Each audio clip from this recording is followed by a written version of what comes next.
It's been reported that Australia is the world's third largest consumer of online live child SA material. That's not per capita, we're the third largest overall. So would you promote Westpac after an AUSTRAC investigation found they enabled tens of thousands of child SA offences, which enabled hundreds of PD files to destroy thousands of children's lives? Well, that's exactly what the NRL has done since 2022. They promote Westpac during every game. And incredibly, Bravehearts child protection charity promotes Westpac as being safe for children. It's sickening, right? And we'll go through the details in upcoming episodes. But for now, let's break down what Westpac did. In 2020, Westpac agreed to pay the largest fine in Australian corporate history, a record $1.3 billion civil penalty for more than 23 million breaches of anti-money laundering laws. Now, in AUSTRAC's original statement of claim against Westpac, it uncovered 12 customers who'd transferred almost $500,000 to the Philippines in more than 3,000 separate transactions.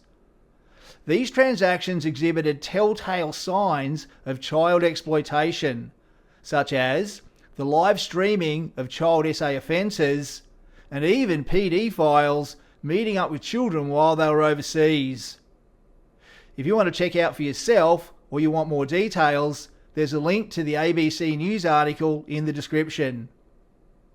Now, after this came out, Bravehearts child protection charity founder Hetty Johnston outlined the human impact, stating that Bravehearts was cutting ties with Westpac because over 3,000 transactions translates to over 3,000 occasions where a child endured unimaginable yet preventable sexual and physical trauma, while seemingly Westpac didn't care enough to undertake their regulatory oversight. Although Johnston and Bravehearts have since backflipped and they now support Westpac, which is staggering.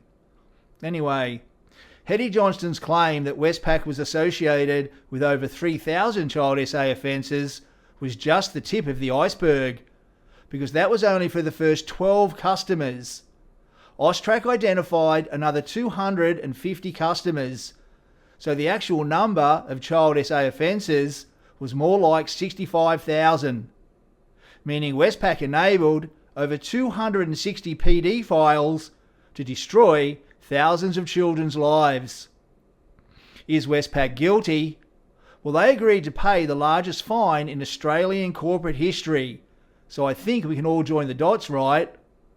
And astonishingly, Australian Government Minister Peter Dutton accused Westpac bosses of enabling PD files in federal parliament.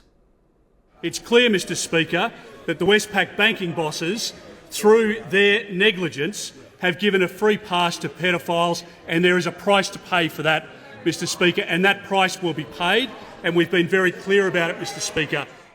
It's a damning indictment for a government minister to accuse Westpac bosses of giving PD files a free pass. And it's incomprehensible that Bravehearts and the NRL are still prepared to promote Westpac. We've been told that both organisations justify it because they've been told by Westpac bosses that they've changed their ways. But that's absurd and quite possibly racist. It's just what they tell themselves to justify it, and it wouldn't stand up to any serious public scrutiny.